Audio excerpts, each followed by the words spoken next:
Bonjour, c'est Stéphanie. C'est une joie de te retrouver.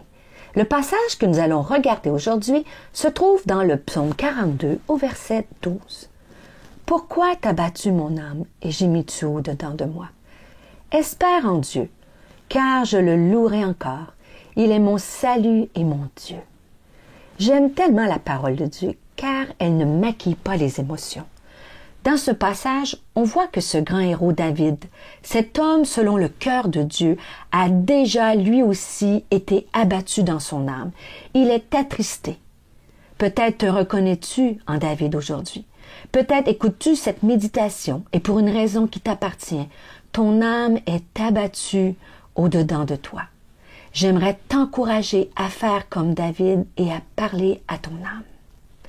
David était un homme qui plaçait son espoir en Dieu. Dans le psaume 62 et au verset 6, il dira « Mon âme, repose-toi sur Dieu, car c'est de lui que vient mon espérance. » Dans le psaume 40 au verset 2 à 4, David dira aussi « J'ai mis tout mon espoir en l'Éternel. Il s'est penché vers moi, il a prêté l'oreille à ma supplication. » Il m'a fait remonter du puits de destruction et du fond de la boue. Il m'a remis debout, les pieds sur un rocher, et il a affermi mes pas. Il a mis dans ma bouche un chant nouveau. Il est tellement réconfortant de savoir que ce grand Dieu créateur de l'univers, de ces millions de galaxies, ce grand Dieu de l'espérance se penche encore aujourd'hui sur nous. Il entend nos cris, nous relève, nous affermit et nous donne un chant nouveau lorsque nous plaçons notre espoir en lui. Nous pouvons nous reposer en lui. Malgré sa peine, David a placé son espoir en Dieu. Sans Dieu, il n'y a pas d'espoir.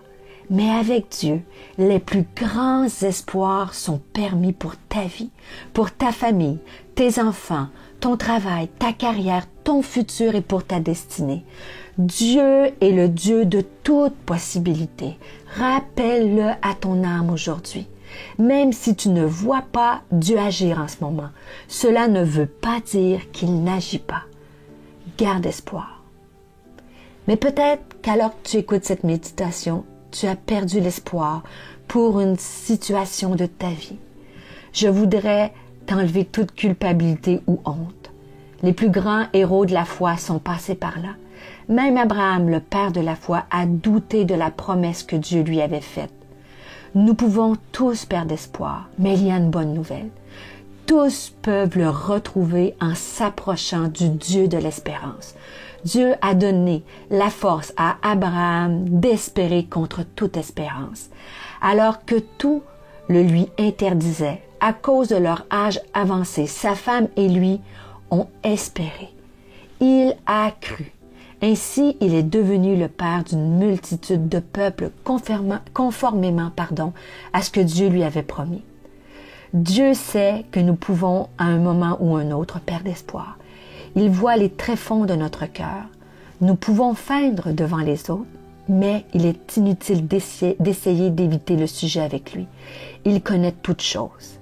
Si tu lui demandes, Dieu peut te donner ou te redonner de l'espérance aujourd'hui, car il est le Dieu de l'espérance.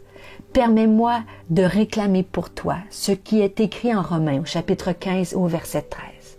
Que le Dieu de l'espérance te remplisse de toute joie et de toute paix dans la foi, pour que tu abondes en espérance, pour que tu sois rempli d'espoir par la puissance du Saint-Esprit.